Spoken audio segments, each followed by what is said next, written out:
मेरे सभी प्यारे शिष्यों को मेरा आशीर्वाद। कहते हैं कि गुरुओं के आशीर्वाद में ही सब कुछ छुपा हुआ होता है। इसलिए मैं आपको हर बार हृदय से आशीर्वाद देता हूँ।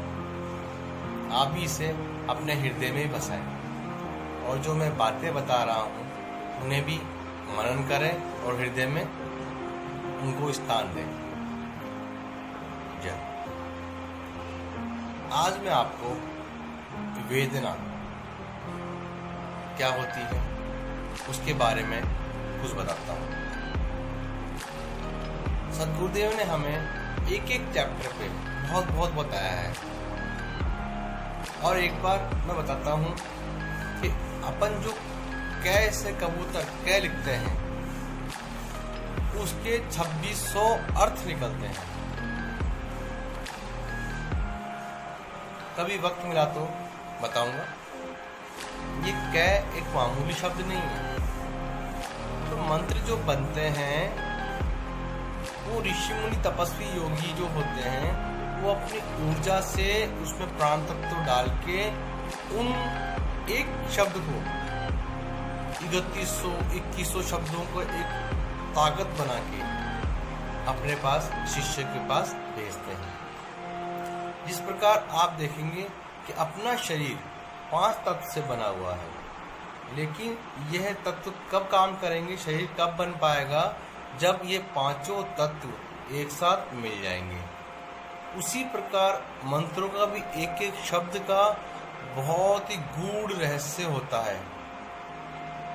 आप मेरी बातों को समझें और मनन जरूर करें और आगे भी आप किसी को बताएं कि वेदना एक छोटा शब्द है लेकिन इसका गूढ़ रहस्य बहुत ही महत्व रखता है।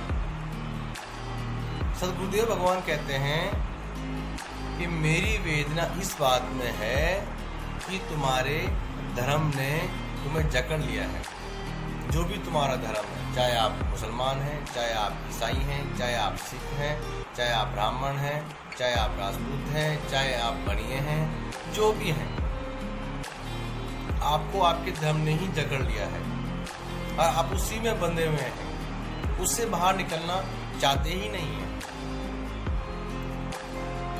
और तुम बंधे इस प्रकार बंध गए हो कि सिसक रहे हो निकलने के लिए, मगर निकल नहीं पा रहे हो।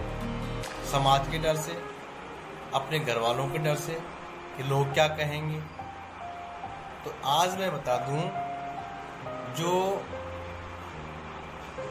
सागर में डुबकी लगाएगा वो ही मोती पाएगा। बाद में तो दुनिया ही कहती है कि ये हमारे रिश्तेदार हैं, ये हमारे जानकार हैं, जब कुछ प्राप्त हो जाएगा। और वेदना इस बात में भी है कि तुमने इन बंधनों को अपनी नियति मान लिया है। मुझे वेदना है इस बात की। एक लबादे की तरह इसे अपने ऊपर ओढ़ लिया है, जिसमें तुम्हारी सांस भी घुट रही है। निकलना भी चाहते हो तुम, मगर निकल भी नहीं पा रहे हो। तो कब समझोगे मेरी बातों को और कब निकलोगे? और वेदना इस बात की भी है कि मेरे शिष्य विषाद के एक गहरे सागर में डूबते हैं, उतरते हैं, हिचकोले खा रहे हैं और उसी में उलझे हुए हैं। मुझे भी दुख है इस बात का, क्योंकि धर्म ने तुम्हें पीड़ाएं दी हैं, वेदना दी है। कफन की तरह तुम ढक दिया है और तुम्हें मुर्दा बेजान बना दिया है।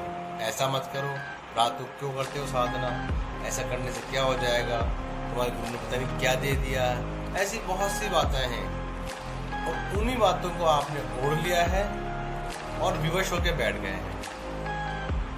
एक सद्गुरुदेव भगवान बोल रहे हैं कि और वेदना इस बात की भी है कि धर्म ने, समाज ने और तुम्हारे परिवार ने तुम्हारी हंसी भी छीन ली कि पता नहीं रात को क्या करता है, साधना करता है, पता नहीं कमरा बंद कर लेता है। तुम्हारी मुस्कुराहट गिरवी रख ली उन्होंने अपने पास। तुम्हारी खिलखिलाहट को सरेआम नीलाम कर दिया उन लोगों ने।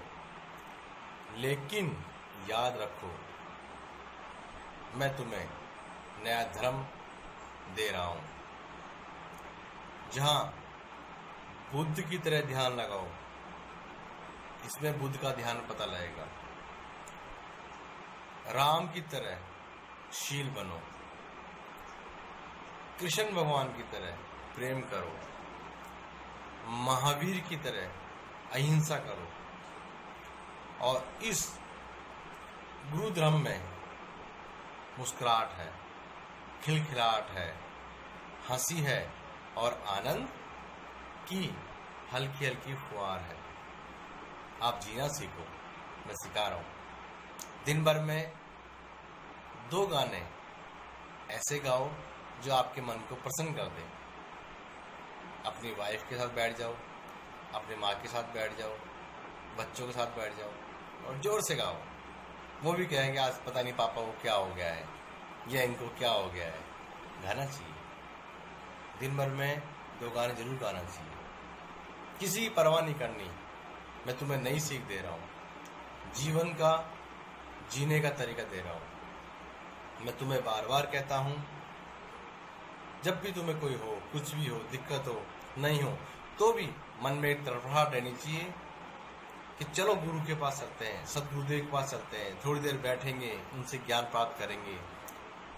और मैं तुम्हारे साथ मजाक भी करता हूँ, ज्ञान की बात भी करता हूँ, क्योंकि मुझे मालूम है मुझे तुम्हारे स्तर पर आना ही पड़ता है तुम्हें कुछ सिखाने के लिए, और मैं आता भी हूँ। मैं हमेशा कहूँगा तुम मेरे पास आओ। मैं तुम्हें इस गुरु धर्म से, जो एक नया अध्याय जोड़ा है मैंने स्वयं शक्ति साधक परिवार के माध्यम से, दीक्षित करूँगा और करके रहूँगा। जीवन जीने का तरीका बताऊँगा। ये वेदना क्या होती है आप समझें। आप सभी को मेरा हृदय से आशीर्वाद।